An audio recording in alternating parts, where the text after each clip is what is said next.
কিসের ক্ষমতা, তারা আজ কোথায়? এই স্টেজে কবির বিন সামাদ আবার এসেছে, যারা বাঘারপাড়াতে আমার মাহফিল বন্ধ করেছে, আমার পদচারণা বন্ধ করেছে, আল্লাহর কসম করে বলি সবই দূরের গর্তে পালিয়েছে। বলেন ঠিক কিনা? ক্ষমতা থাকলে আসো, কারণ তোমাদের ক্ষমতা ছিল দুনিয়ার ক্ষমতা, আর আমাদের ক্ষমতা আখিরাতের ক্ষমতা। আমরা ফাঁসির কাস্টে হাসি মুখে ঝুলতে চাই। আমরা জেলখানার হাতের হাত কড়া, পায়ের ডান্ডা বেড়িকে আমরা এটা সামান্য কুষ্টার পাটের ফিতা ছাড়া কিছু মনে করি না। ঠিক না ঠিক? যারা বন্ধ করেছিলেন তাদের প্রতি ক্ষোভ নাই, শুধু এতটুকু বলবো, আল্লাহকে চেনেন, নত হন তার কাছে যার পথে থাকলে আওয়ামী লীগ ক্ষমতায় থাকলেও গলার জোর থাকবে, বিএনপি থাকলেও জোর থাকবে, আর জামাত থাকলে তো জোর এমনি থাকবে। কথা কয় না? সুতরাং সেই দল করেন যেই দল করলে সবসময় আপনি উচ্চ কণ্ঠে কথা বলতে পারবেন। আমরা যারা সঁপে দিয়েছি নিজেদেরকে আল্লাহর কাছে, বলেছি ইন্না সলাতি ওয়া নুসুকি ওয়া মাহইয়ায়া ওয়া মামাতি লিল্লাহি রাব্বিল, এই আয়াত যারা আমরা পড়েছি একবার, আপনারা আমাদেরকে কিসের ভয় দেখান, কিসের রাস্তা বন্ধ করেন? আমাদের রাস্তা তো বন্ধ করার কোনো পথ আপনাদের নাই। আমাদের রাস্তা তো বাঘারপাড়ায় সীমাবদ্ধ না, আমাদের রাস্তা যশোরে সীমাবদ্ধ না, আমাদের রাস্তা খুলনায় সীমাবদ্ধ না, আমাদের রাস্তা ঢাকায় সীমাবদ্ধ না, আমাদের রাস্তা আমেরিকায় সীমাবদ্ধ না, আমাদের রাস্তা গিয়ে ঠেকেছে আল্লাহর আরশে আজিমে জান্নাতের বারান্দায়। বলেন ঠিক কিনা? সুতরাং এই জান্নাতের বারান্দার রাস্তা থেকে আমাদের জীবন নিতে পারবা, দূরে সরাতে পারবা না। আমাদের মারতে পারো, মেরে জান্নাতে পৌঁছে দিবা, এর বাইরে কিছু করতে পারবা না। আমরা তো সেই ইব্রাহিমের সন্তান, যে জাতির পিতা বলেছিল ইন্নী ওয়াজ্জাহতু ওয়াজহিয়া লিল্লাযী ফাতারাস সামাওয়াতি ওয়াল আরদ হানিফা ওয়া মা আনা মিনাল মুশরিকিন।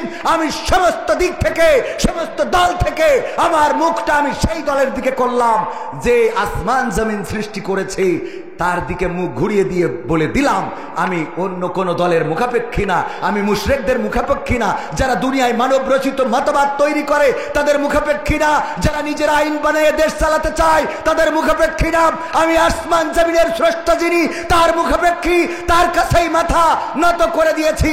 সুতরাং আমরা সেই ইব্রাহিমের সন্তান, আমাদের জাতির পিতা ইব্রাহিম। আমাদেরকে আগুনে ফেলা যায় কিন্তু আমাদের দমিয়ে রাখা যায় না। ঠিক না বেঠে? আর তোমাদের বলি, ক্ষমতায় কেউ স্থায়ী হয় না, হোক না সে হাসিনা কিবারে না, সে আরটা চিরকাল থাকে না। ক্ষমতায় কেউ স্থায়ী হয় না, মুজিবুর বেশি দিন থাকেনি, জিয়াউর কেউ তো রাখেনি। মুজিবুর বেশি দিন থাকেনি, জিয়াউর কেউ তো রাখেনি। এরশাদ চলে গেছে পৃথিবী ছেড়ে, এরশাদ চলে গেছে পৃথিবী ছেড়ে, কেউ আজ তার কথা কয় না। ঠিক না বে ঠিক? ক্ষমতায় কেউ স্থায়ী হয় না, হাসিনা ক্ষমতা ধরে রাখতে আয়না ঘর বানিয়েছিল, জনগণের রোশনালে দাদার দেশে পালিয়ে গেল। হাসিনা ক্ষমতা ধরে রাখতে আয়না ঘর বানিয়েছিল, জনগণের রোশনালে দাদার দেশে পালিয়ে গেল। ডিবি হারুনের পাশে আর, ডিবি হারুনের পাশে আর পরিমণিদের দেখা যায় না। ঠিক না বেঠে? ক্ষমতায় কেউ স্থায়ী হয় না, হোক না সে হাসিনা কিবারে না, সে আরটা চিরকাল থাকে না। ঠিক না বেঠে? মহিলা প্যান্ডেল ভরে গেছে, সবাইকে একটু সামনে আগায় বসতে বলতে হবে। আমি প্রায়ই বলি, এখনো পুরুষ প্যান্ডেল ফাঁকা আছে না নাই? আগামীতে মাহফিল দিলে এই জায়গায় রাখবেন মহিলাদের, আর ইনাদের দেবেন প্রজেক্টর।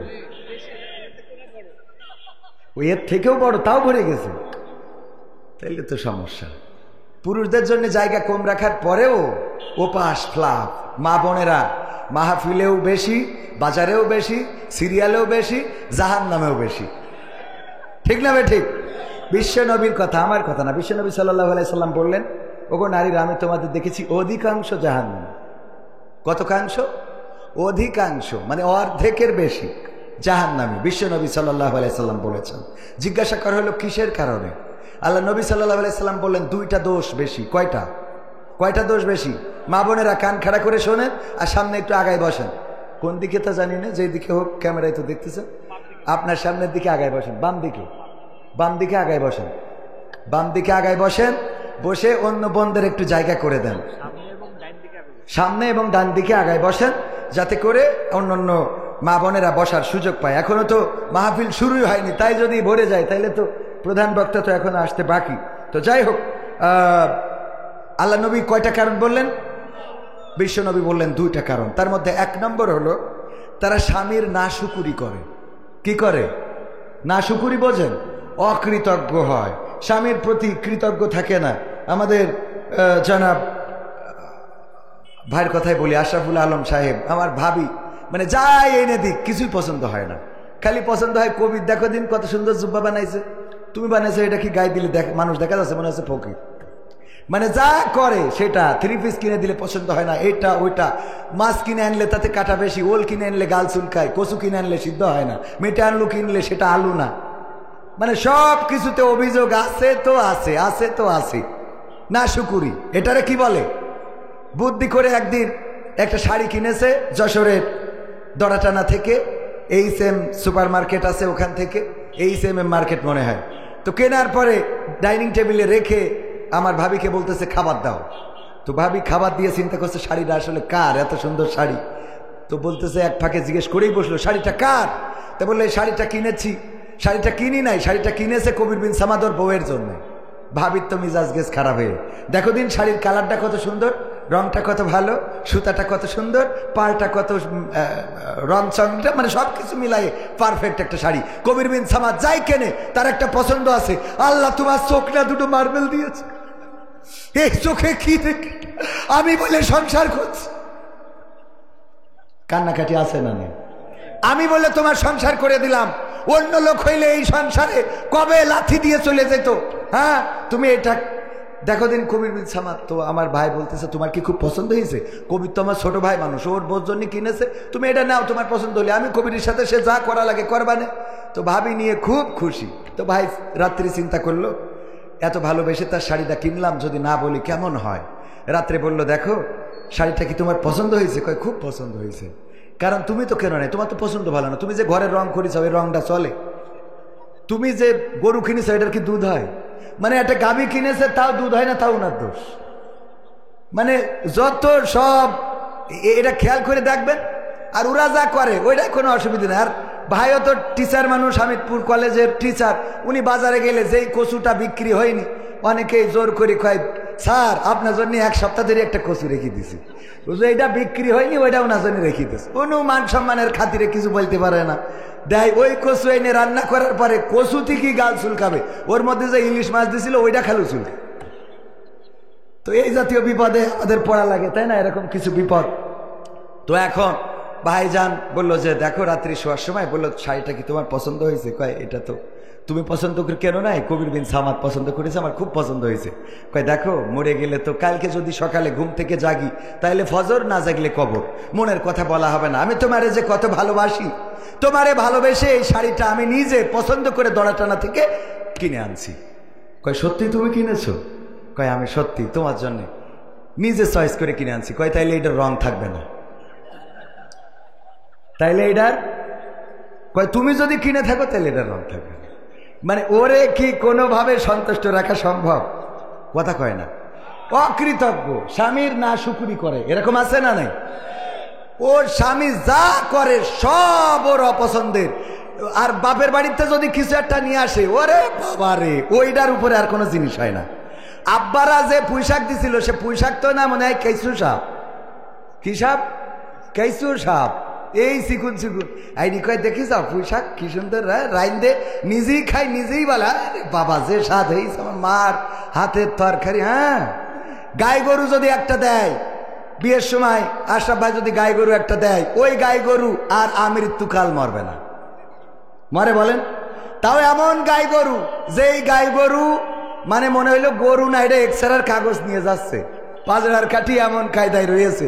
সেই গরু আনার জন্য এক শালা ঠেলিয়েছে, আর এক শালা ঠেলিয়েছে, তাও 3-4 বার ব্রেক ফেল করেছে, লেজ মুড়াই স্টার্ট দিলে তারপর উঠেছে।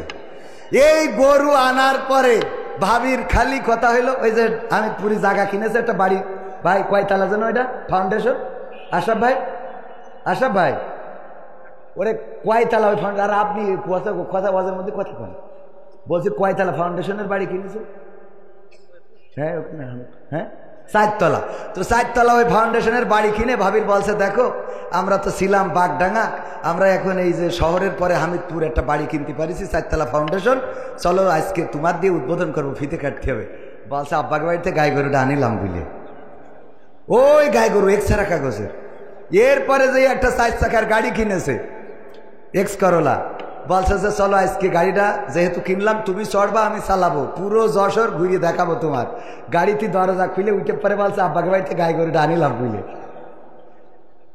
হ্যাঁ, এরপরে যদি আরো কিছু করে, উনি যদি এখন কথার কথা জামাতের নেতা, তো এলাকায় যদি চেয়ারম্যান ইলেকশন করে, যদি পাশ করে, যেদিন কাউন্সিলই বরণ হবে ফুলের মালা গলায় দেবে, বলবে চলো তুমি সামনে বসে থাকবো, আমার আজকে ফুলের মালা গলায় দেবে। যাওয়ার সময় কবে আব্বাকে বাড়িতে গাই গরুটা আনিলাম বুঝলে। শুধু তাই না, যদি বেহেশতে যায়, আমার ধারণা জান্নাতের সিঁড়িতে যদি দেখা হয়, কবে আব্বাকে বাড়িতে গাই গরুটা আনিলাম বুঝলে। এই গাই গরু আর মারবে, আর স্বামী যা করে ওইটা দুধ হয় না, ওইটার বাছুর হয় তা মেলা দেরি করে করে, পাল দিলি দাঁড়ায় না, সব ঝামেলা স্বামী যা করে ওতে আছে না নাই? এরকম না শুকুরি করে। তাহলে গেল 1 নম্বর। 2 নম্বর কি? 2 নম্বর হলো বেশি বেশি অভিশাপ দেয়। কি সাপ দেয়? দুড়া সাপ না, জাত সাপ না, গোখরা সাপ না, কি সাপ?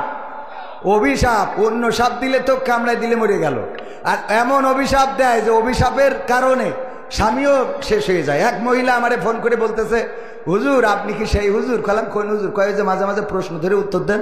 বললাম হ্যাঁ। তা বলছে হুজুর আমার স্বামী মরে গেছে। আমি বললাম আমার কিচ্ছু করার নেই, আমার 1 বউ 2 বাচ্চা। বলছে না হুজুর বিয়ে করার জন্য ফোন দিইনি, ফোন দিছি একটা প্রশ্ন জানার জন্য। কি? তো আমার স্বামী অসুস্থ ছিল, আমি প্রায়ই স্বামীরে বলতাম যে আল্লাহ তোমার মরণ করে না কেন, তুমি মরো না কেন, আল্লাহ তোমার নেই না কেন, এই এরকম বলে না? বলে না? কয় তোর মরা মুখ আমি দেখি না কেন, তোর জানাজা হয় না কেন, এত লোকের জানাজা হয় তোর হয় না কেন? তো আমি আমার স্বামীকে প্রায়ই বলতাম যে মরো না কেন, তোমার মরণ করে না কেন, তুমি দূর হয়ে যাও না কেন, তুমি কবরে তোমার মাটি দিয়ে এসে আমার একটু হাড়ে বাতাস লাগতো। তো এই হাড়ে বাতাস লাগানোর জন্য আমি কতবার ওরে বলেছি। এখন সে মারা যাওয়ার পরে আমি খুবই কষ্ট পাচ্ছি যে আসলে কি সে আমার এই কথার কারণে মারা গেল, নাকি ওর আবুল হায়াত শেষটাই মারা গেল। এটার জন্য হুজুর প্রশ্ন করেছি আপনার কাছে, মানে জানার জন্য আপনার ফোন করেছি। তো বললাম আমি তো অত বড় হুজুর না, তো আমি এতটুকু বলতে পারি ওনার হায়াত শেষ হয়েছে না আপনার অভিশাপে মারা গেছে সেটা বলতে পারবো না। দোয়া এবং বদদোয়া দুইটাই আল্লাহর কাছে কবুল হয় না? হয় না?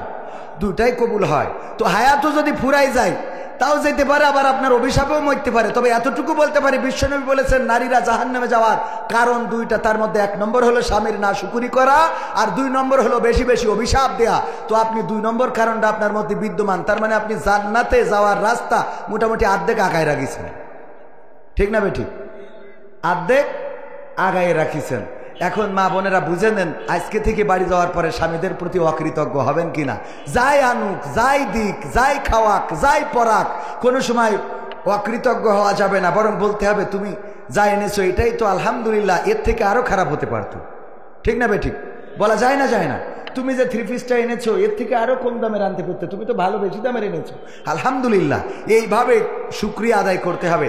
আর পুরুষদেরও কিছুটা ওদের প্রতি টেক কেয়ার করতে হবে। মাঝে মাঝে লিপস্টিক, ভুরু পেনের এই যে কি দেয়, ভুরু পেন নাকি, হ্যাঁ, আইলানা, মাইলানা, শাইলানা, ফাইলানা, এইগুলো সব একটু মাঝে মাঝে কিনে নিয়ে যেয়ে দিতে হবে।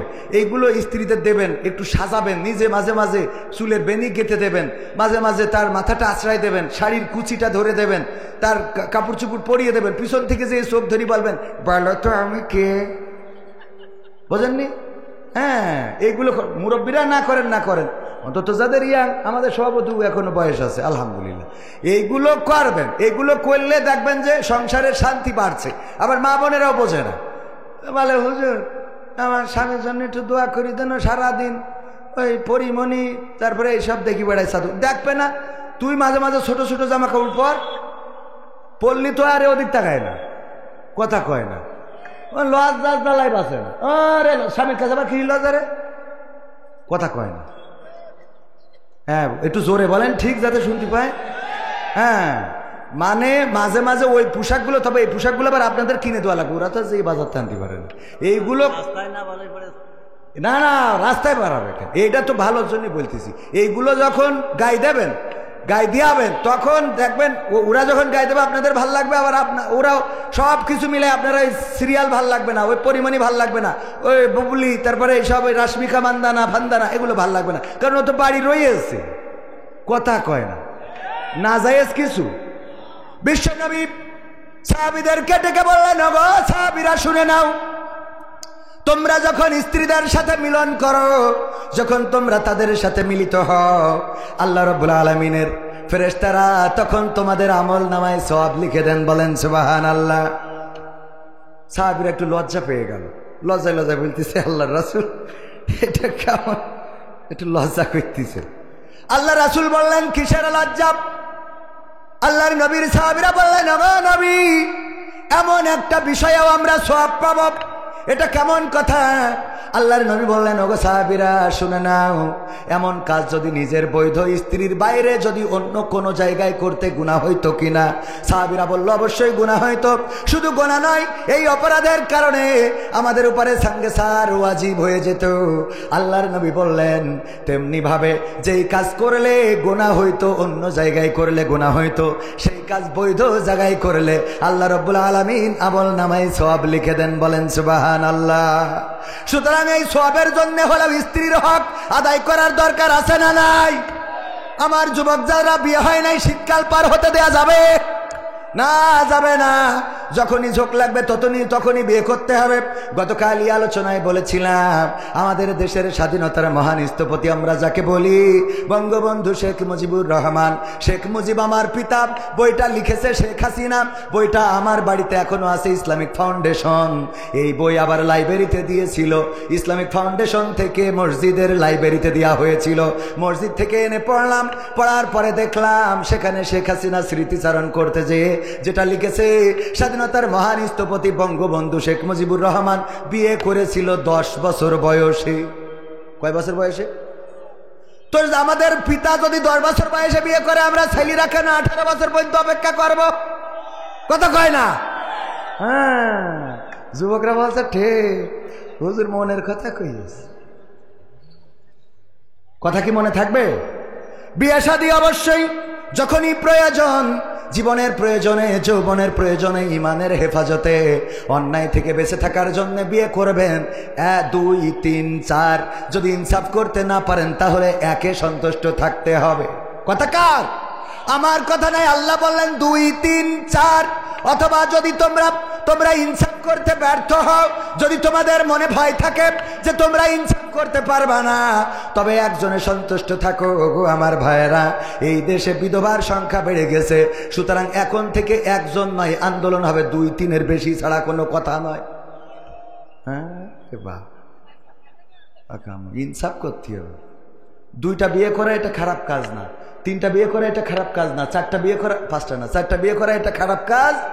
আবার মা বোনেরা, আমি বুঝি না ওদের, আল্লাহ যেহেতু বিধান দিয়েছে, আল্লাহ বিধান না দিলে আমাদের আপত্তি ছিল না, আল্লাহ যেহেতু বিধান দিয়েছে মানে নিতে তো অসুবিধা নাই। মা বোনেরা যদি বাড়ি আর একটা বউ আসে, আমার আশরাফ ভাই যশোরে থাকে, কোথায় থাকে জানেন কিনা আপনারা?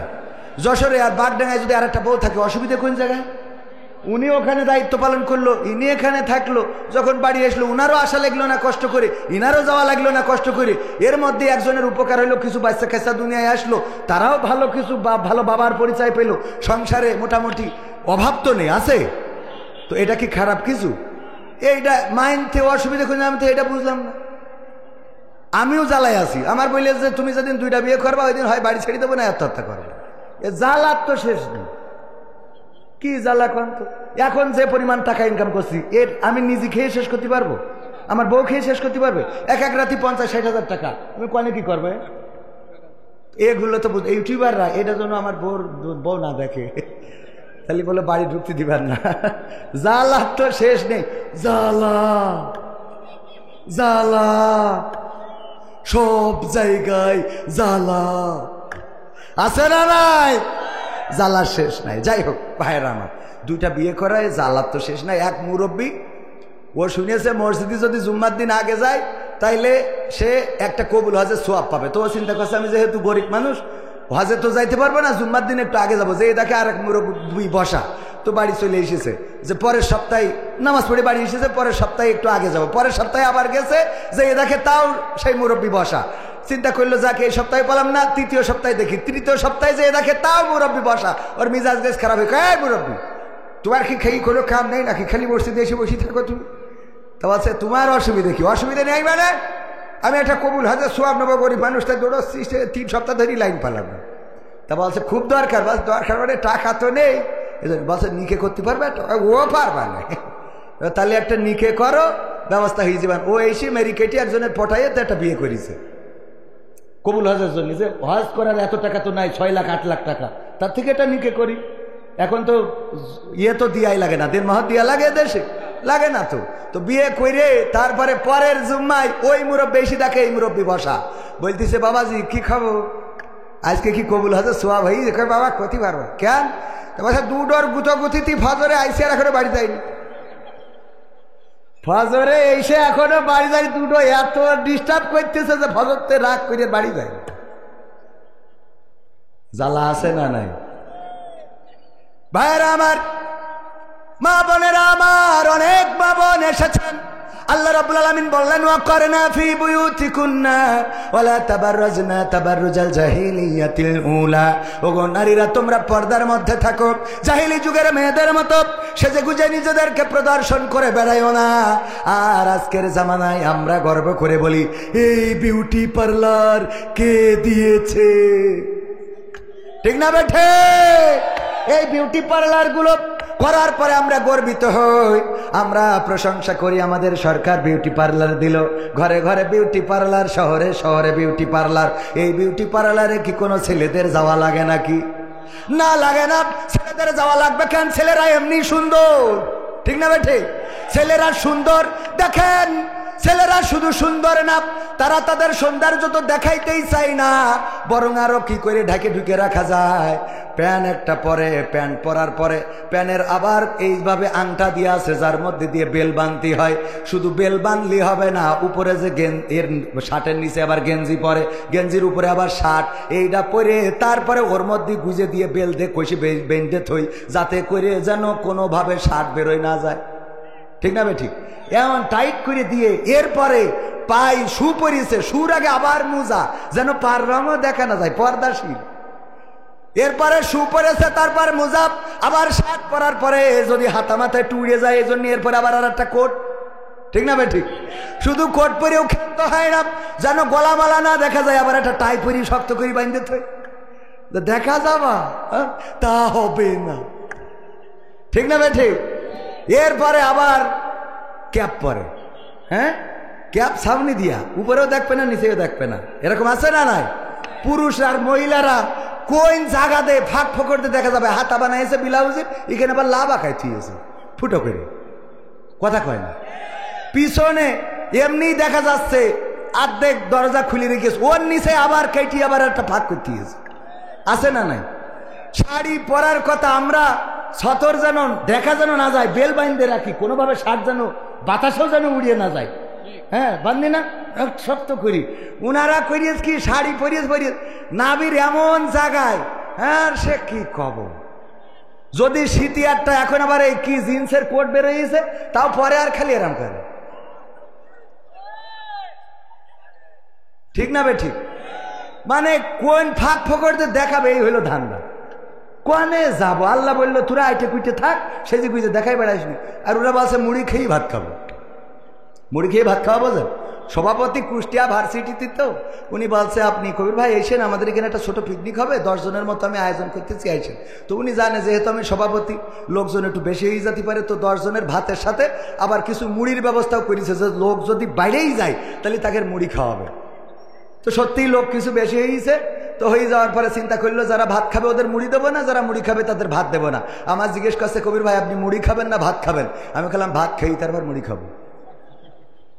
ভাত খেয়ে আল্লাহ বলল ওয়া করনা ফি বুয়ুতিকুন্না ওয়ালা তাবাররাজনা তাবাররুজাল জাহিলিয়াতিল উলা। ওগো নারীরা তোমরা পর্দার মধ্যে থাকো, জাহিলি যুগের মেয়েদের মতো সাজুগুজু করে নিজেদেরকে প্রদর্শন করে বেড়ায়ও না। আর আমার মা বোনেরা বলল আল্লাহ আমরা সাজুগুজু করে তারপরে বুরকা পরব। ঠিক না বেঠে? বুরকা পরা আছে না নাই? বুরকা পরে সাজুগুজু করে তারপরে রিসোর্টে যায়, তারপরে পার্কে যায়, তারপরে ক্যাফেতে যায়, তারপরে বয়ফ্রেন্ডের সাথে লাইলাতুল ফেব্রুয়ারিতে গদখালিতে যায়। যাওয়ার পরে ওখানে যেয়ে খুলে দেয়, দিয়ে বলে দেখো আজকের সাজুগুজুটা কেমন হয়েছে, কেমন হয়েছে রে। এই যুবক ওইগুলো সাজুগুজু দেখে পাগল হয়ে যায়, তারপরে ওরে বিয়ে করার জন্য পাগল। আব্বারে বলে আব্বা আমি সবেদার আবেদার জবেদার ছাড়া বিয়ে করব না। বিয়ে করার পরে রাত্রে নিয়ে আসলো, এর আগের দিন তো আবার যশোরের থেকে সাজাই গুজাই নিয়ে আসে। এত সাজুগুজু করে রে, সিনার কায়দা নেই। বাসর রাতি দেখে আইফোন 16 প্রো ম্যাক্স বাড়ি নিয়ে এসেছে। ঠিক না বেঠিক? যশোর থেকে একজন ওর বোর সাজাইতেছে, তো দেওয়ার পরে ও জানে যে অমুক বিউটি পার্লার থেকে বোর সাজাই নিয়ে এসেছে। বিয়ের পরের দিন যেয়ে আইফোন 60 প্রো ম্যাক্স এই একটা নিয়ে যেয়ে বিউটি পার্লারের মালিকের দেশে বলছে কেস জন্য? বলছে কালকে আপনি রোজিনার সাজাই দিয়েছিলেন। রোজিনা কে? আমার ওয়াইফ। ও আচ্ছা, তাই আমি খুশি হয়ে আপনার এই যে আইফোন 16 প্রো ম্যাক্স আপনাকে গিফট করলাম। ও তো খুব খুশি, আল্লাহ এত সুন্দর বর, এর জন্য আরো 3টে বিয়ে হয়। তো দিয়ে চলে আসার পরে ও মোড়ক উন্মোচন করি, দেখে ওর মধ্যে কি এর আইফোন 16 প্রো ম্যাক্স, নোকায় 1100 গাডার মেরিত একটা সিরকুটি লিখা রয়েছে এখন কেমন লাগে। কারণ কি? কারণ তুই কাল যেটারে সাজাই দিছিলি ওর তো বাসরাতি দেখলাম আইফোন 16 প্রো ম্যাক্স, গোসল একটা মারার পরে তো দেখছি যে নোকে 1100 গাডার দিয়া। কথা কি বোঝা গেছে? এরপরে গান গাই আমি পারি না আর পারি না, আমি কেন মরি না, আজরাইল কি চিনে না আমারে গো, আমি পারি না আর পারি না। হয়তো 2 দিন পরে মরবো, আগে মরলে কি ক্ষতি, ওরে এই দুনিয়ার রং তামাশা বুঝলাম না রে একরতি। ও আমার ঘরের রমণী সে যে কাল নাগিনী, ঘরের রমণী ও যে কাল নাগিনী, বিউটি পার্লার আমারে বাজাইছে 12টায়, আমি পারি না আর পারি না। ঠিক না বেঠে? আমি পারি না আর পারি না, আমি কেন মরি না। আজরাইল কি? এটা পুরুষরা গাইছে। মহিলারা গাইলে এই গানটা উল্টা গাইতো। কি গাইতো জানেন? বলবো? আমি পারি না আর পারি না, আমার স্বামী কেন মরে না, আজরাইল কি চিনে না আমার স্বামী রে গো, আমি পারি না আর পারি না। আমি পারি না আর পারি না, আমার স্বামী কেন মরে না। ওকে ঋষে বলল যে তুই মরি দূর হয়ে যা, আমি কয়দিন একটু হাড়ে বাতাস লাগাবো। আছে না নাই? কত পরকিয়া, স্বামী থাকে বিদেশে, পরকিয়া প্রেমে মত্ত হয়ে গেছে, অন্যায় অপরাধের পথ বেছে নিয়েছে, নিজের স্বামীর সাথে ভালো করে কথা বলে না, অথচ পর পুরুষের সাথে বলটু ভাই কেমন আছো, কতদিন হলো তুমি খোঁজ খবর নাও না। আরে বাবা কি মজা। আর স্বামী যখন ফোন দেয়, এই এত কল করতে হয় কেন, তোমার কাজ নাই বিদেশে যে খালি বোর কাছে বারবার ফোন দাও, এত ফোন দিতে হয় কিছুর জন্য, এত ফোন দিবা না, খালি টাকা পাঠাবা, বাগার পাড়াতে তুলে বাজার করে নিয়ে চলে আসবে। আবার যেই বলটু ভাই, হ্যাঁ বলটু ভাই চুলের এই কুত্তা কাটিং কোথা থেকে দিয়েছে, হ্যাঁ আপনার গাঞ্জা খাওয়া দাঁতগুলো খুব ভালো লাগে, ওর গাঞ্জা খুব পছন্দ। আছে না নাই? আবার মা বোনেরা বলছে হুজুর শুধু কি আমরা খারাপ, না পুরুষদের মধ্যে এমন আছে না নাই নিজের স্ত্রীর সাথে ভালো করে কথা বলে না, নিজের স্ত্রীর হক আদায় করে না। অথচ ভাবি, ও ভাবি, ভাবি কে? হ্যাঁ আমি মাকসেদ। ও মাকসেদ ভাই, আপনি তো খোঁজই নেন না। ভাবি আসছিলাম এক গ্লাস পানি। কি বলছেন? পানি কেন? আমি শরবত করে এনে দিচ্ছি, একটু খাবেন। শরবত বানাইছে, লেবু টিপে দেছে, তিতে হয়েছে, লবণ দেছে, তিতে আর এ মিলে শরবত তো দূরের কথা, ও তো কোনো বোধই হয়নি, বোঝেননি? ওই শরবত খায় আর বলে মাকসেদ ভাই কেমন হয়েছে? আরে ভাবি আপনার হাতে সব এ যে কি নাইস মনে আছে, হাউজে কাউসারের পানি খাচ্ছে। শয়তান কোথায়। আর বউ রান্না করে দেয়, ওর মধ্যে কোনোভাবে একটু লবণ যদি বেশি হয়ে যায়, এই তোর রাত্রি কয়েকটি নাই, এই রাত্রি কয়েকটি না, একটু যদি লবণ বেশি হয়ে যায় মিজাজ খারাপ হয়ে যায়, আছে না নাই? লবণ যদি একটু বেশি হয়ে যায় বলবেন স্ত্রী তুমি এত সুন্দর রান্না করো, আল্লাহ তোমার রান্না খাওয়ার পরে আমি মনে হয় যে হরিণের গোশত খাচ্ছি, তবে লবণটা একটুখানি কমাই দিলে যে আরো কি টেস্ট হইতো, আলহামদুলিল্লাহ। এই বলা যাবে না এইভাবে? এইগুলো বলবেন, এইগুলো না বলে খালি শুধু ধমকের, এই দেখো তোর যদি আমি তালাক না দিছি আমার নাম কবির বিন সামাদ।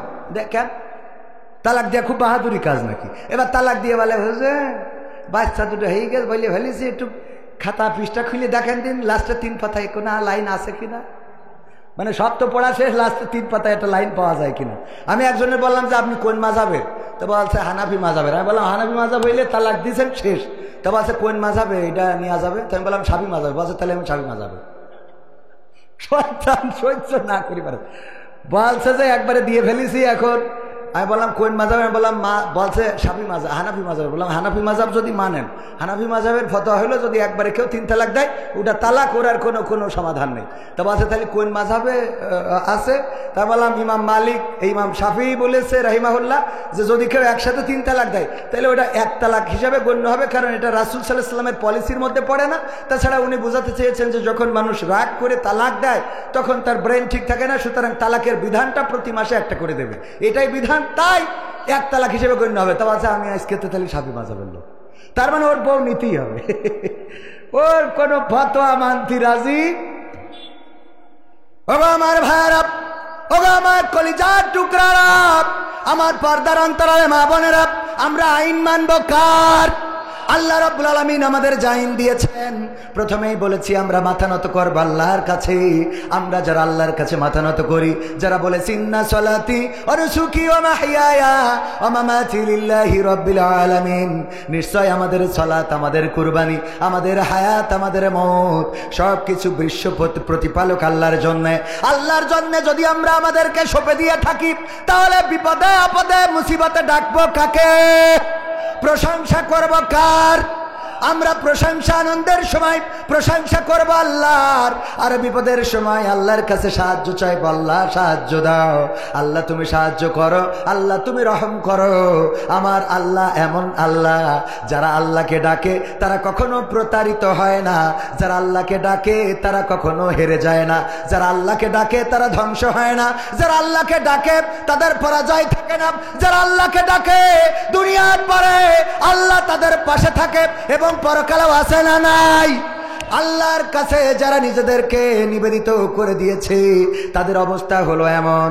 আমার সভাপতি সাহেব কুষ্টিয়া ইসলামিক ইউনিভার্সিটির শ্রদ্ধাভাজন শিক্ষক জনাব ডক্টর মোহাম্মদ জালালউদ্দিন সাহেব, জালালউদ্দিন সাহেব গরু পালন করে, গরু পুষেছে, এই গরু মাঠের মধ্যে রেখে এসেছে, এসে মাহফিলে চলে এসেছে, বিকাল বেলায় যাইতে রাত হয়ে গেছে, গরু ফিরিয়ে আনবে খেয়াল নাই। গরু যখন মাঠের মধ্যে একটা বন থেকে বাঘ বের হয়ে গরুরে দৌড়ানি দিয়েছে, ধরার জন্য পিছু নিয়েছে, গরু দৌড়ায়, বাঘও দৌড়ায়, দৌড়াতে দৌড়াতে গরু বুঝে ফেললো যে বাঘের সাথে দৌড়াইয়ে পারা যাবে না, তাহলে কি করা যায়? যতই গরু তার মধ্যেও চিন্তা আছে না নাই? তার মধ্যেও কিছু বুদ্ধি আছে। গরু পাশে দেখলো একটা নরম কাদাওয়ালা ক্ষেত, ক্ষেতের মধ্যে দিয়েছে লাফ, যে এই ক্ষেতের মধ্যে যদি লাফ দিই তাইলে আত্মরক্ষা হইতে পারে। গরু ক্ষেতের মধ্যে লাফ দেওয়ার পরে 4 হাত পা একসাথে ডেবে গেছে, কাদার মধ্যে পুঁতে গেছে। বাঘও লাফ দিয়েছে, গরুর থেকে বাঘের দৌড়ের গতি ছিল একটু বেশি, গরুরে রেখে 3 হাত সামনে যেয়ে পড়েছে। কয় হাত সামনে? তো গরু যদি ডেবে যায় বাঘও ডেবে যাবে কিনা? বাঘও ডেবে গেছে। গরু কোনো টেনশন ছাড়াই ওই ডাবা অবস্থায় খালি জাবর কাটে, আর গরু টেনশন করতেছে কি করে বের হওয়া যায়, চেষ্টা করতেছে কি করে বের হব। বাঘ বাঘ বের হওয়ার চেষ্টা করতেছে, আর গরু কি করেছে জাবর কাটাচ্ছে। বাঘের মিজাজ গেছ খারাপ, হ্যাঁ গরু, এই তুই তো আসলে গরু। কে ভাই কি হয়েছে ভাই, কি হয়েছে মানে? আমার সঙ্গীতের বই আছে, ক্যামেরা পার্সন যাচ্ছে, কারো লাগলে নিয়ে। সম্মানিত ভাইয়েরা, তো কথা ও আবার ওরা আমি বলি না, তাও যায়। এত দায়িত্বশীল আমি আলামিনীর আমি খুঁজে পাই আল্লাহ। হ্যাঁ, দাম 100 টাকা, আর ওই যে জীবন জিজ্ঞাসা যেটা ওটা হলো 50 টাকা। তো ভাইয়েরা আমার, গরু মানে বই একটু বেচাও লাগবে কেন ভাই, তো আমার ওইভাবে টাকা দেয় না, এমনি আইসেতে করে ভাই দুটো খাতি দেয় যত্ন করে সুই ঝাল দিয়ে বই আর কি। তো এই জন্য বইটই বেঁচে যা দুটো, আজকে টাকা না নিয়ে গেলে আবার বাড়িও জায়গা হয় না, তো মানে প্রতিদিন যে হিসেব দিতে হয় যে রাত্রি তুমি আমার কাছে থাকবা না, আবার টাকাও দিবা না, তা আমি কি নিয়ে থাকবো, জ্বালার শেষ আছে আমাদের। সব কথা বলি ফেললাম, আল্লাহ মাফ করে দাও, আমি সবাই মাফ করে দিয়ে, আমি তো খোলা মনের মানুষ, সবাই ঠাস ঠাস করে বলে ফেলি। যাই হোক ভাইয়েরা আমার, গরু কোনো টেনশন ছাড়া জাবর কাটাচ্ছে, আর বাঘ টেনশন করতেছে যে কি করে বের হওয়া যায়। বাঘ এক ফাঁকে বলেই বেলাই গরু, তুই তো আসলেই গরু। কেন ভাই কি হয়েছে, কি হয়েছে মানে? এই কাদার মধ্যে লাভ দিলি কেন? তোরে যদি আমি ধরতাম তাহলে তোরে খেয়ে আমি বেঁচে থাকতাম, তুই মারা যাতিস, কথা ঠিক। আবার তুই যদি পালাই যাতিস তাহলে তুইও বেঁচে যাতিস, আমিও বেঁচে যেতাম। কিন্তু এমন একটা কাজ করেছিস যে তুইও মরবি, আমিও মরবো, বাঁচার কোনো রাস্তা নেই। তা কয় তাতে কি, কয় তাতে কি মানে? এই গরু এর তাও কিছু হওয়ার দরকার নেই, কিন্তু এই বিপদের মধ্যে তুই জাবর কাটাইস, তো টেনশন নেই কেন, তোর কোনো চিন্তা নেই কেন? বলছে আমার তো চিন্তা হওয়ার কথা না, কারণ কি আমি তোমারে বুঝাই। ও গো বাঘ, শুনে নাও, তুমি বাঘ বনে থাকো, তোমার কোনো মালিক নাই, তোমার কোনো অভিভাবক নাই, তোমার কোনো গার্জিয়ান নাই। আমি গরু, আমার গার্ডিয়ান আছে, আমার মালিক আছে, আমার অভিভাবক আছে। আমার অভিভাবক ডক্টর জালালউদ্দিন সাহেব, উনি মাহফিলে আছে। রাত্রে যখন বাড়িতে ফিরবে, ফিরার পরে গোয়াল ঘরে লাইট মেরে যখন আমাকে পাবে না, তখন লোকজন নিয়ে খোঁজার জন্য মাঠে চলে আসবে। আমাকে খোঁজাখুঁজি করতে করতে এক সময় যখন এই ক্ষেতের মধ্যে পাবে, এই কাদার মধ্যে পাবে, আমারেও দেখবে, তোমারেও দেখবে। আমারে দেখার পরে বুঝে নেবে তোমার কারণে আমার এই হাল হয়েছে, এই কারণে আমার মালিক আমারে উদ্ধার করবে, আর তোমারে এখানে বাড়োয়ে কবর দিয়ে তারপরে যাবে। ও গো বাঘ, বলো এখন আমি জাবর কাটাবো নাকি তুমি কাটাবা? কথা কয় না, জাবর কাটাবে কে? গরু জাবর কাটাবে, কারণ গরুর মালিক আছে না নাই? ইসলামী আন্দোলনের নেতাকর্মী যারা আল্লাহর কাছে সমর্পণ করেছে, যারা তারা আল্লাহর কাছে নিবেদিত প্রাণ হয়ে যাওয়ার কারণে তারা যদি জেলখানায় যাই তাও হাত উঁচু করে হাসি, যদি রিমান্ডে দেয় তাও বের হওয়ার পরেও হাসি, যদি তাদের ফাঁসির কাজটা নিয়ে যায় তাও তারা জিজ্ঞাসা করে সন্তানের কাছে, ওগো আমার কলিজার টুকরা বলো আমি লুঙ্গি পরে যাব নাকি পায়জামা পরে যাব? জিজ্ঞাসা করে কে আমার দাফন কাফনের জন্য পাবনায় যাবে? তোমাদের মাকে যেতে দিও না, এই পথ গেলে অসুস্থ হয়ে পড়বে। একজন মরণ পথের যাত্রী শহীদের ফাঁসির মঞ্চে উঠবে, সেই মানুষটা এত স্বাভাবিকভাবে কথা বলে কেমন করে? তার কারণ হলো তিনি বলেছেন ইন্না সলাতি ওয়া নুসুকি ওয়া মাহইয়ায়া ওয়া মামাতি লিল্লাহি রাব্বিল আলামিন। আল্লাহর কাছে সমর্পণ করে দিয়েছে। নিশ্চয় আমাদের নামাজ, আমাদের কুরবানি কিসের কুরবানি? আমাদের কুরবানি শুধুমাত্র গরু জবাই করা না, আমাদের কুরবানি শুধুমাত্র ছাগল জবাই করা না, আমাদের কুরবানি ওই একবার ঈদুল আজহার ঈদে 7টা শেয়ার নিয়ে একটা গরু জবাই করা নাই। আমাদের কুরবানি মাসে মাসে ইয়ানো দেয়, এটা আমাদের কুরবানি। মিছিলে যাওয়া এটা হায়াতের কুরবানি, আমরা সংগ্রামে মুখর থাকা এটাও কুরবানি, জেলখানায় যাওয়া, রিমান্ডে যাওয়া, কোরআনের পাখি 13টা বছর কারারুদ্ধ থেকেছেন, এটাও কুরবানি নাকি কুরবানি না? এটাও কুরবানি। আল্লাহ রাব্বুল আলামিনের কাছে আমরা বলেছি, ওগো আল্লাহ নিশ্চয় আমাদের সালাত, আমাদের কুরবানি, আমাদের জীবন, আমাদের মরণ সব আপনার জন্যে, সব বিশ্ব প্রতিপালকের জন্যে। সুতরাং যারা আমাদেরকে মারতে চাও, যারা আমাদেরকে পিটাতে চাও, যারা আমাদেরকে কারাগারে রাখতে চাও, যারা আমাদেরকে হত্যা করতে চাও, যারা আমাদেরকে দেশ ছাড়া করতে চাও, তোমাদের বলতে চাই যেই জীবন আল্লাহর কাছে বিক্রয় করে দিয়েছি। প্রথমে যে আয়াতটা পড়েছিলাম মনে আছে না নাই? আল্লাহ বললেন বললেন ইন্নাল্লাহা আশতারা মিনাল মুমিনিনা আনফুসাহুম ওয়া আমওয়ালাহুম বিআন্না লাহুমুল জান্নাহ। আমার আল্লাহ বললেন, ওগো আমার বান্দারা শুনে নাও, তোমরা যখন তোমাদের মাল, তোমাদের জান আমার রাস্তায় দিয়ে দিয়েছো, আমি তখনই তোমাদের কাছে আমার জান্নাতটা বিক্রয় করে দিয়েছি। বলেন সুবহানাল্লাহ। জান্নাতের চেয়ে উত্তম আর কোন গৃহ কি আছে? জান্নাতের চেয়ে উত্তম আর কোন আবাস কি আছে? জান্নাতের চেয়ে উত্তম আর কোন ঘর নাই, আর কোন কিছুই নাই। ওগো আমার ভাইয়েরা, আমার ভাইজানেরা, আমার মা বোনেরা, দুনিয়ার এই জীবন জিন্দেগির বিনিময়ে যদি আল্লাহ ক্ষমা করে দেন, আর যদি বলেন যাও আমার বান্দা, তোমার জাহান্নামটা দিলাম না, জান্নাতটা করে দিলাম, ওই জান্নাতে একটা ছোট্ট ঘর দিলেই এর থেকে বড় প্রাপ্তি আর আছে নাকি? আছে? সেই জান্নাতের জন্য আমাদের দৌড়ানোর দরকার আছে না নাই? দৌড়াতে রাজি কারা কারা? হাত দেখতে চাই। নারায়ে তাকবীর, লিল্লাহি তাকবীর। আল কোরআনের আলো, আল হাদিসের আলো, আমার নেতা তোমার নেতা। যদি আল্লাহর কাছে নিজেদেরকে সমর্পণ, অনেক জায়গায় আমাদের জানমাল দিতে বলেছেন। ইয়া আইয়ুহাল্লাযীনা আমানু হাল আদুল্লুকুম আলা তিজারাতিন তুনজিকুম মিন আযাবিন আলীম। ওগো ঈমানদারেরা, আমি কি তোমাদের এমন একটা ব্যবসার সন্ধান দিয়ে দেব যেই ব্যবসা করলে কঠিন জাহান্নামের আযাব থেকে বেঁচে যাবে? জাহান্নামের আযাব থেকে বেঁচে যাওয়া মানে জান্নাতে যাওয়া, ঠিক না ঠিক? জাহান্নামের আযাব থেকে বাঁচা মানে কোথায় যাওয়া? জান্নাতে যাওয়া। আল্লাহ রাব্বুল আলামিন বললেন, এমন একটা ব্যবসার সন্ধান দি যেই ব্যবসা করলে তোমরা জান্নাত পেয়ে যাবে। সেই ব্যবসাটা হলো তুমিনুনা বিল্লাহি ওয়া রাসূলিহি ওয়া তুজাহিদুনা ফি সাবিলিল্লাহি বিআমওয়ালিকুম ওয়া আনফুসিকুম যালিকুম খায়রুল লাকুম ইন কুনতুম তা'লামুন। আমার আল্লাহ বললেন, আর সেই ব্যবসাটা শোনো। সেই ব্যবসাটা কি? আমি আল্লাহর প্রতি ঈমান আনতে হবে। এমন ঈমান, যে ঈমান ছিল ইব্রাহিমের, আগুনে ফেলে দেবে। আগুন তৈরি করা হয়ে গেল, তারপরে ফেরেশতারা এসে বলল, ও ইব্রাহিম, তোমার জন্য আগুন তৈরি করেছে, এই আগুনের মধ্যে ফেলে দেওয়া হবে। আমরা ফেরেশতারা এসেছি হেফাজত করার জন্য, যদি অনুমতি দাও, সহযোগিতা করতে চাই। ইব্রাহিম বললেন, তোমাদেরকে কি আল্লাহ পাঠিয়েছে নাকি? বলল, আল্লাহ পাঠাই নাই, আল্লাহর কাছ থেকে অনুমতি নিয়েছি। সেটা কিভাবে?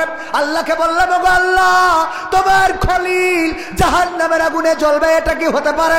যদি অনুমতি দাও তাইলে সহযোগিতা করতে চাই। আল্লাহ বললেন, যেতে পারো, তবে আমার ইব্রাহিমের কাছে আগে বলবা যে, ওগো ইব্রাহিম, আমরা সহযোগিতা করতে চাই, যদি অনুমতি দেয় তাহলে সহযোগিতা করবা, যদি অনুমতি না দেয় তাইলে ফিরে আসবা। ইব্রাহিম আলাইহিস সালাম বললেন, ওগো ফেরেশতারা, তাইলে তোমরা ফিরে যাও।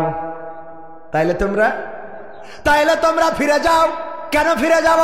ওগো ফেরেশতারা, শুনে নাও, আমি যে আল্লাহর প্রতি ঈমান এনেছি, সেই আল্লাহ বোবা নন, সেই আল্লাহ বধির নন, সেই আল্লাহ পঙ্গু নন, সেই আল্লাহ অক্ষম নন, সেই আল্লাহ এমন আল্লাহ, তোমরা আমার অবস্থা যা জানো তার থেকে আমার আল্লাহ আরো বেশি ভালো জানে। সুবহানাল্লাহ। তোমাদের থেকে আমার আল্লাহ আরো ভালো জানেন। সুতরাং তিনি যদি চান তাহলে হেফাজত করবেন, আর তিনি যদি না চান তাহলে তার জন্য আগুনে পুড়তে আপত্তি নাই। আল্লাহ রাব্বুল আলামিন সুন্দর করে আগুনকে বলে দিলেন, ইয়া নারু কুনি বারদাও ওয়া সালামান আলা ইব্রাহিম। ওগো আগুন, তুমি আমার ইব্রাহিমের জন্য ঠান্ডা আরামদায়ক হয়ে যাও।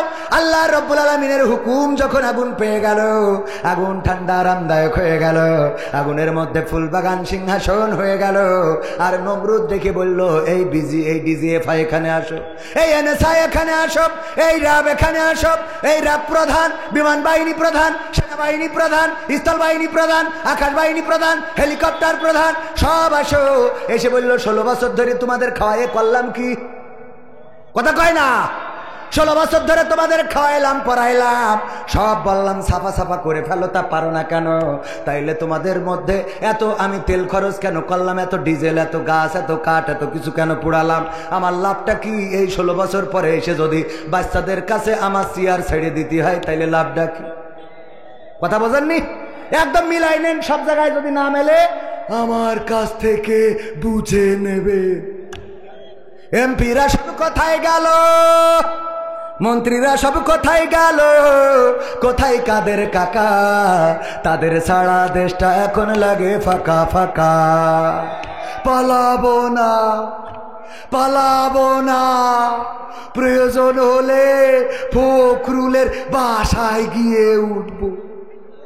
ঠাকুরগাঁওয়ে বাসা আছে না, জায়গা দেবে?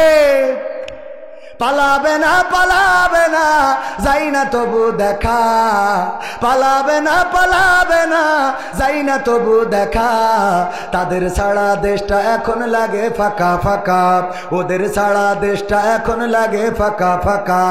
আইন মন্ত্রী আটকে গেল আইনেরই ফাঁকে, দাড়ি ছাড়া দরবেশের ভণ্ড ভণ্ড লাগে। ঠিক না বেঠে?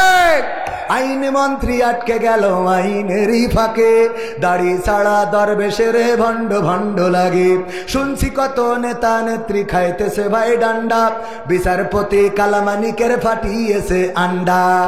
পলকের ঝলক গেল, পলকের ঝলক গেল থামিয়ে নেটের চাকা। তাদের ছাড়া দেশটা এখন লাগে ফাঁকা ফাঁকা, ওদের ছাড়া দেশটা এখন লাগে ফাঁকা ফাঁকা। কই গেল সেই সংসদেতে মমতাজের গান, কোথায় গেল হজরত বলা স্বামী মুসলমান? ঠিক না বেঠে? কই গেল সেই সংসদেতে মমতাজের গান, কোথায় গেল হজরত বলা স্বামী মুসলমান? ইনু মেনন্দি পুমনি আছে কারাগারে, বাপ করিলেও পাপ কখনো ছাড়ে কি আর তারে। কোথায় গেল স্পিকারের, কোথায় গেল স্পিকারের দৃষ্টি আঁকা বাঁকা? তাদের ছাড়া দেশটা এখন লাগে ফাঁকা ফাঁকা, ওদের ছাড়া দেশটা এখন লাগে ফাঁকা ফাঁকা। কোথায় গেল আরাফাত আর ব্যারিস্টার সুমন, কথা বলার সময় তারা করে নিয়োজন। মুরগি কবির খাইছে ধরা, জাফর কোথায় আছে? গোপনে কি সেও গেল মোদি দাদুর কাছে? কোথায় গেল এ সালামের, কোথায় গেল এ সালামের কাড়ি কাড়ি টাকা? তাদের ছাড়া দেশটা এখন লাগে ফাঁকা। লাগে না, লাগে না। আগে টেলিভিশন খুললে কেমন করে কুমড়া দিয়ে বেগুনি বানানো যায় এটা শিখতে পারতাম, কেমন করে কাঁচামরিচ শুকিয়ে রেখে বর্ষাকালে ভিজাইলে আবার জেতা হয়ে যায় সেটা জানতে পারতাম। তারপরে কেমন করে কাঁঠাল দিয়ে বার্গার বানাইতে হয় ওইটা বুঝেছিলাম। তারপরে গোশতের অভাব পূরণের জন্য কাঁঠাল কেমন করে কাজে লাগাইতে হয় তাও শিখলাম। এমনকি আমার দাদার দেশে দেখলাম নিউজ করেছে সাংবাদিকেরা, দাদার দেশের কিছু মানুষের কাছে মাইক্রোফোন ধরেছে, বলে দাদা অনেক বড় কষ্টে আছি দাদা, আমাদের দেশে তো পেঁয়াজগুলো কেউ কিনছে না বুঝছেন, আগে বাংলাদেশের রপ্তানি করে আমরা অনেক দাম পেতুম, কিন্তু এখন তো কোনোভাবে দাম পাচ্ছি না দাদা, 3 টাকা 3.5 টাকা কেজি দরেও পেঁয়াজ বেচতে পারছি না দাদা, খুবই কষ্টে আছে। দেখেছেন কিনা? আমি বললাম এই কষ্ট তোমাদের কাটবে না, কাটবে না, কারণ তোমাদের দাদা তোমাদের সরকার প্রধান যখন আমাদের পেঁয়াজ দিতে চাই নাই আমরাও টেনশন করি নাই, কারণ আমাদের নেত্রী কেমনে পেঁয়াজ ছাড়া রান্না করা যায় রে সেটা শিখায়ে তারপরে গেছে। ঠিক না বেঠে? এখন তোমরা 3 টাকা 5 টাকা যা কেজি বেচতে চাও তাও বেচো, যদি আমাদের নেত্রীর তোমাদের দেশেও টেলিভিশনে আনো তাইলে কিন্তু ওই দামে আর বিক্রি হবে না, কারণ তোমাদের দেশেও শিখিয়ে দেবে কেমন করে পেঁয়াজ ছাড়া রান্না করতে হয়। ঠিক না বেঠে? ভাইয়ারা আমার, আল্লাহর জন্য নিবেদিত প্রাণ হতে রাজি আছি না নাই? মা বোনেরা পর্দার অন্তরালে রাজি? সবাই সবাই রাজি? আমিও রাজি। আমার ক্যামেরা পারসন না, ক্যামেরা পারসন তো আমার সহকারী, আমিও। হ্যাঁ, আমার এই যে ছাত্র শিবিরের জেলা সভাপতি সাবেক, এইসব সাথে থাকে সাথে। আল্লাহ কবুল করুন, বলেন আমিন। এইটা বোঝেননি? এটা বোঝেননি? একটু মানে আপনি যে মাল দেবেন, জান দেবেন, তো এর জন্য মাঝে মাঝে পরীক্ষা করতে হয়। তো পরীক্ষা আমি প্রথমে দিয়ে শুরু না করলি, বক্তাই দিল না, তা শ্রোতারা দেবে? স্টেজে যারা আছে সবাই পকেটে হাত লাগান, তা না হলে ওরা আবার দেখি কবে ওরা দিচ্ছে না তা আমরা দেবো কেন? চেয়ারে বসে যদি না দেয় তার সামনে বসে দেবো কেন? হ্যাঁ হ্যাঁ, সবাই হাত ঝুকান। আশরাফ ভাই মাথা জাগলে হাত ঝুকান পকেটে। হ্যাঁ হ্যাঁ, এত ফোন ধরলেও হাসছেন না।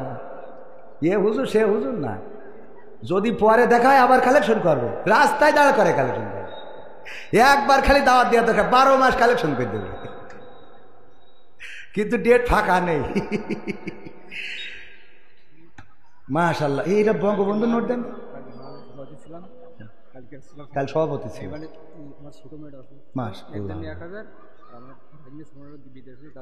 মাশাআল্লাহ, দেখো দিন এরকম আপনাদের তো খোঁজ দিচ্ছেন।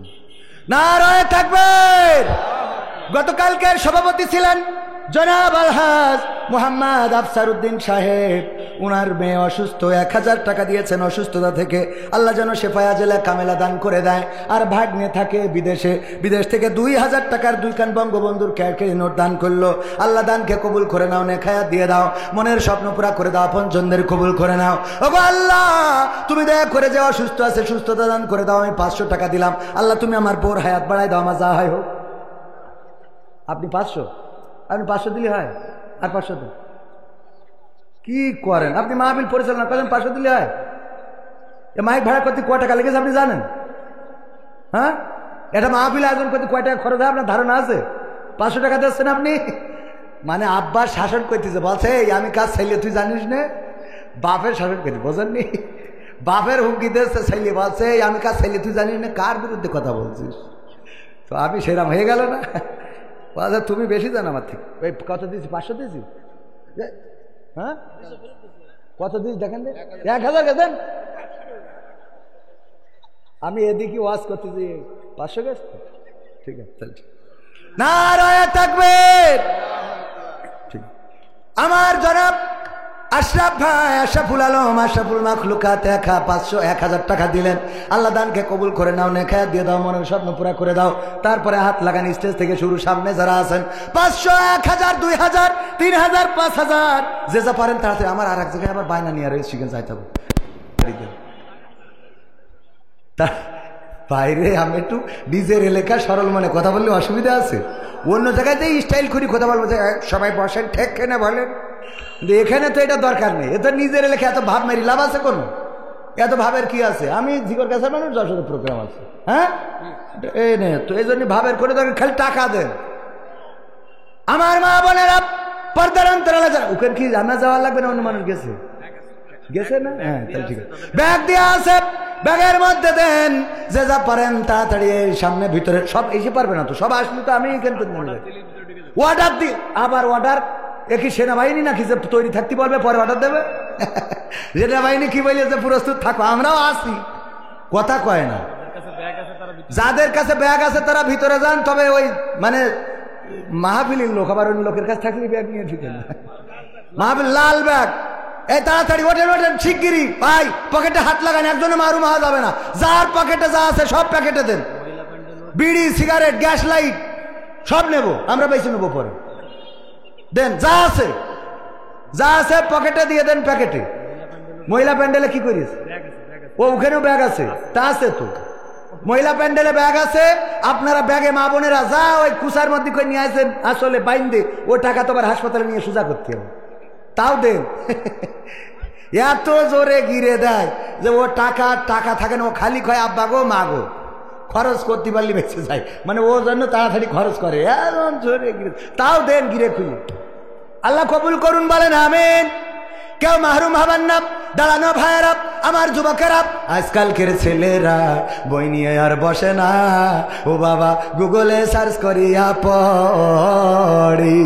ওরে কালের মেয়েরা কোরআন হাদিস ধরে না, এখনকার মা বোনেরা এই কোরআন পড়ে না, ও আল্লাহ টিকটকে ভিডিও ওরা করে, ঠিক না ঠিক? এমন মেয়ে বাগার পড়াই নাই।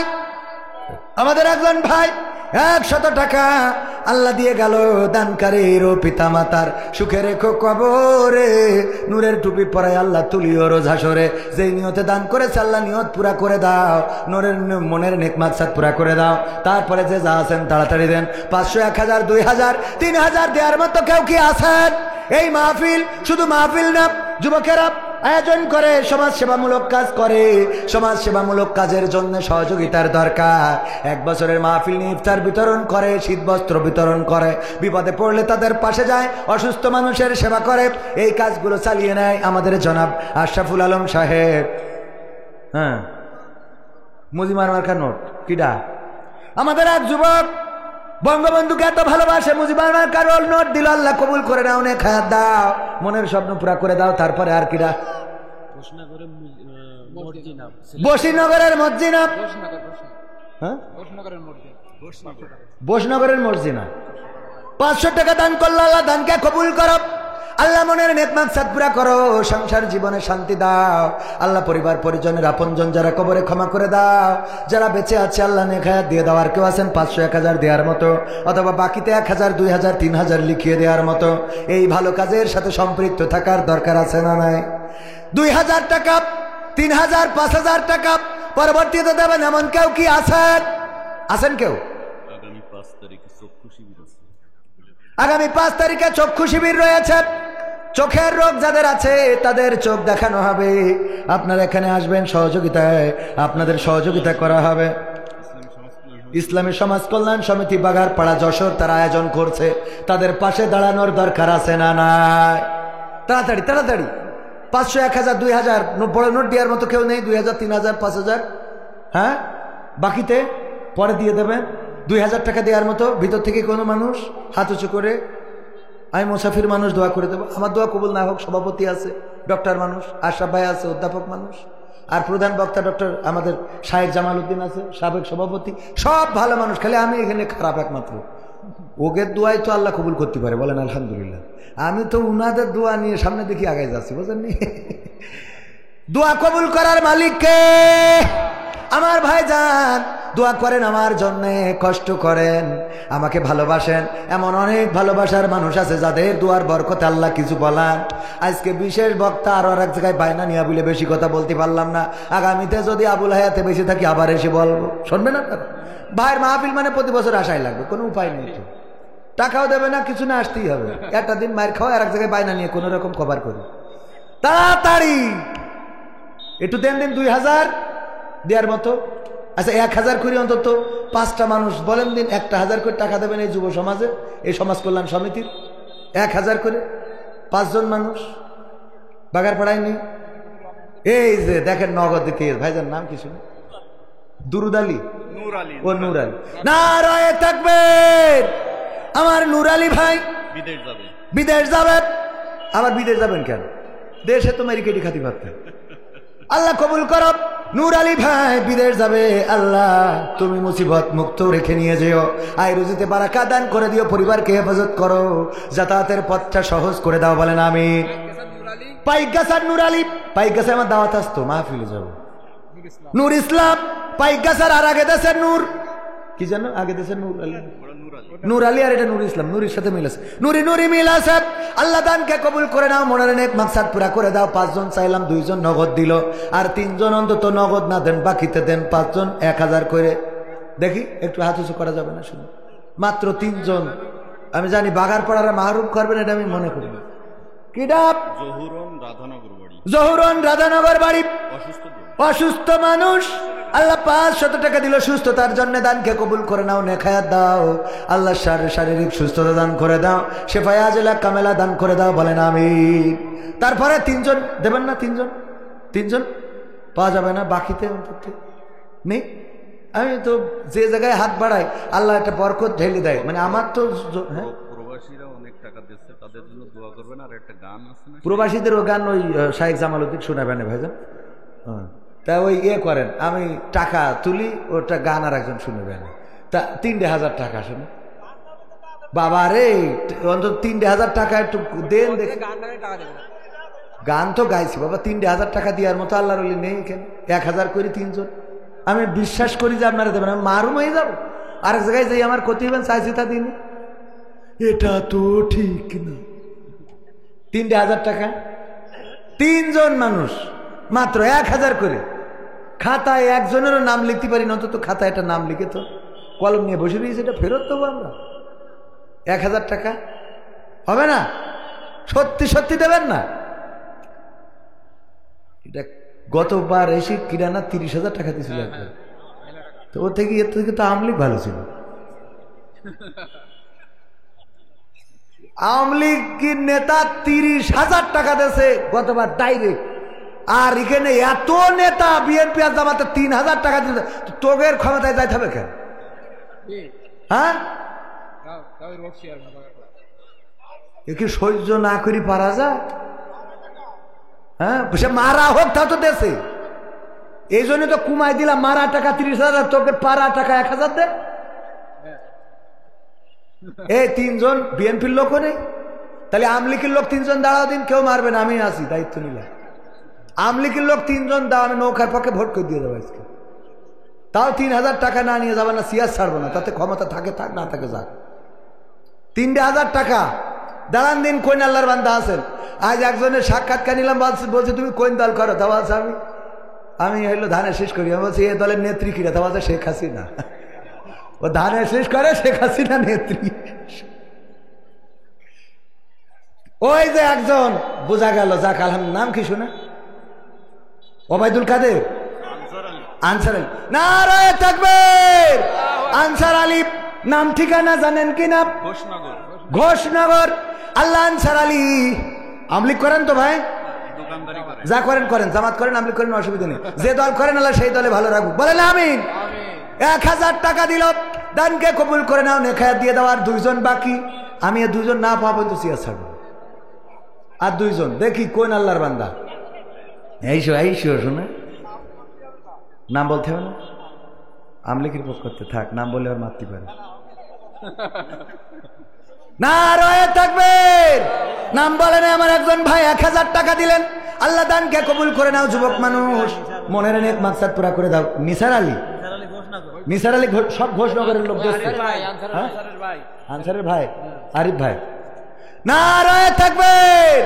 আমার আনসার ভাই, আরিফ ভাইয়ের ভাই, আনসার ভাই 1,000 টাকা, তাহলে 2 জন হলো। আল্লাহ দানকে কবুল করে নে, খেয়ার দাও। রাধানগরের একজন মা 500 টাকা দিয়েছে, কবুল করে নাও। ছেলের জন্য দোয়া চেয়েছে। আর একজন বাকি, 3 জন নগদ দিয়া তো আমি খাতায় 3 জন চাইছি, আর 2 জন বাকি না, আর একজন বাকি, আর একজন তাড়াতাড়ি করুন। সেতুর মা, সেতুর জন্য দোয়া করতে হবে।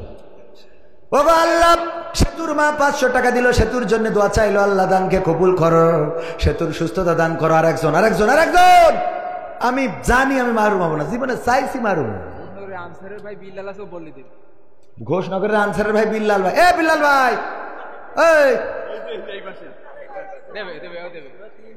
ভাই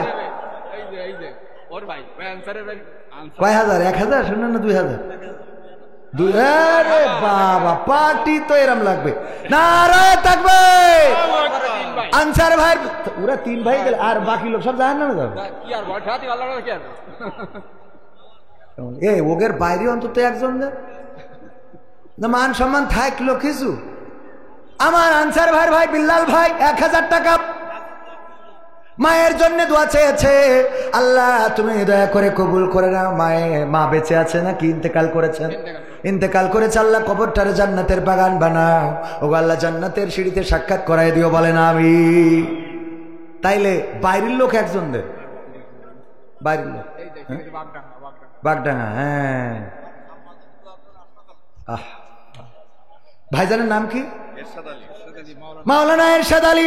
মা জননী হাসপাতালে, মা যাদের নাই তারা বোঝে কত ব্যথার। আমার মা আজকে বললেন বড্ড অসুস্থ। মায়ের আবার চিকিৎসার জন্য খুলনায় ডাক্তারের কাছে ফোন দিলাম, প্রেসক্রিপশন করে নিয়েছি।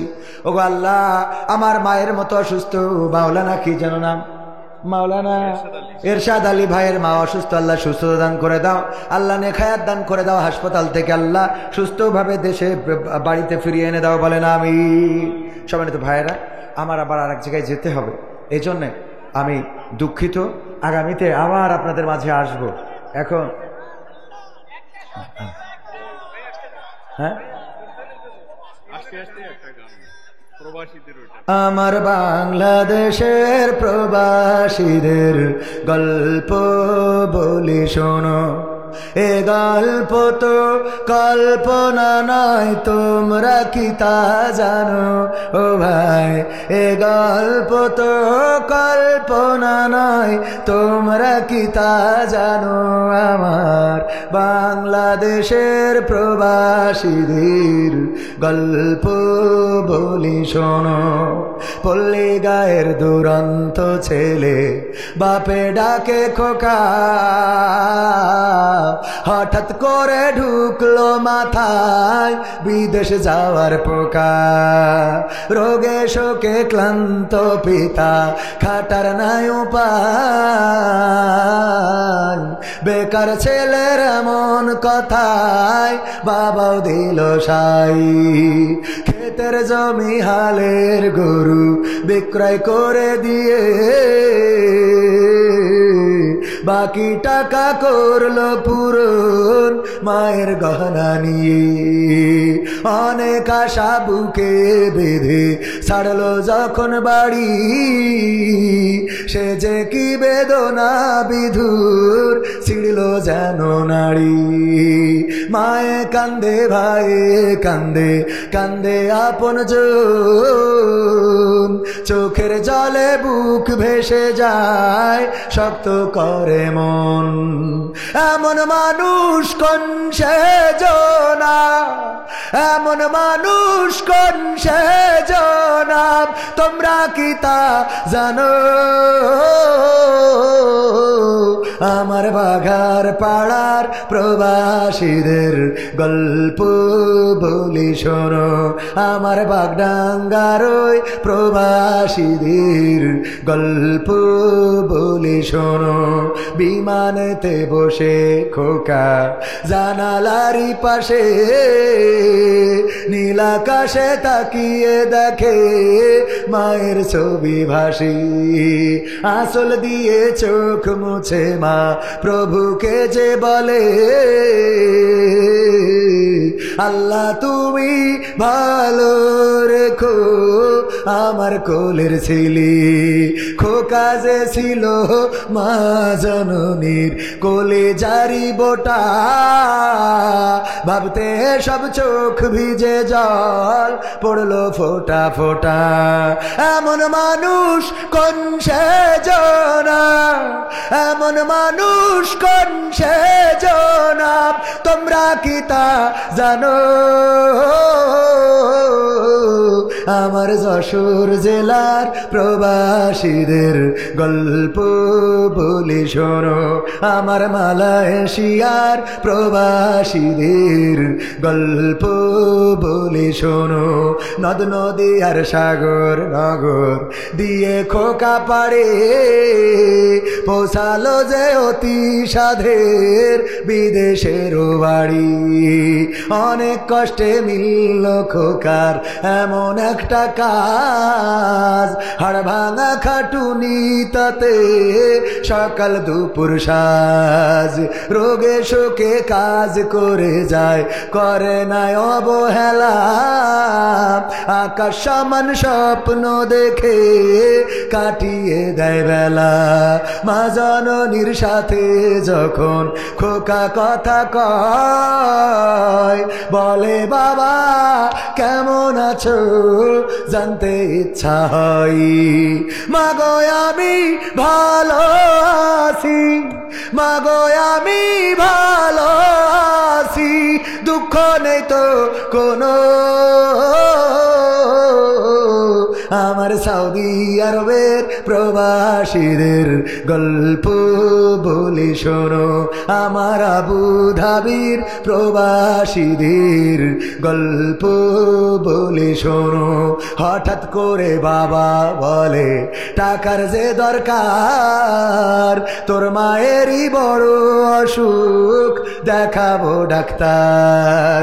চিন্তায় আমার বাড়ছে আবার তোর বোনেরই নিয়ে, দিনে দিনে হচ্ছে বড়, দিতে হবে বিয়ে। তোর ভাইয়েরই লেখা পড়ার খরচ বেড়ে গেছে, দরকার এখন অনেক টাকার, তোর কাছে কি আছে? পাইনি বেতন এখনো খোকা, পকেটটা যে ফাঁকা, তবুও বলে ভেবো না বাবা, দেবো আমি টাকা। এমন মানুষ কোন সেজনাম, এমন মানুষ কোন সেজনাম, তোমরা কি তা জানো? আমার বাঘার পাড়ার প্রবাসীদের গল্প বলে শোনো, আমার বাগডাঙ্গার ওই প্রবাসীদের গল্প বলে শোনো। দিন মাস গুনে খোকা এখন পোষালো বছরে, করতে হয় কাজ এখন যে তার 10 তলার উপরে। হঠাৎ করে কি হতে কি যেন হয়ে গেল, 10 তলারই উপর থেকে খোকা পড়ে গেল। আকাশ সমান স্বপ্নগুলো আকাশে গেল উড়ে, দেহ থেকে প্রাণ পাখি গেল যে ভাই ছিড়ি। বন্ধুরা যে এসে দেখে রক্তে তরতর, নিথর দেহ পড়ে আছে জমিনের উপর। এমন মানুষ কোন সেজনাম, এমন মানুষ কোন সেজনাম, তোমরা কি তা জানো? আমার বাঘার পাড়ার প্রবাসীদের গল্প বলে শোনো। পাঠাতে হবে লাশটা দেশে, আপন তো কেউ নাই, বন্ধুরা সব মিলে মিশে করলো এই কাজটাই। শুনে এ খবর মা জননীর সে কি আহাজারে, তার কান্দনে আকাশ বাতাস হচ্ছে যে ভাই ভারী। অবশেষে খোকার কফিন পোষালো যে বাড়ি, ভাই বোনার গায়ের স্বজনের সে কি আহাজারি। মা জননী কেঁদে বলে ওরে আমার ছেলে, বিদেশ থেকে কোন দেশে তুই গেলি আবার চলি। মাগো আমি সুখানিতে জীবন দিছি জানো, আমার যশোর জেলার প্রবাসীদের গল্প বলি শোনো।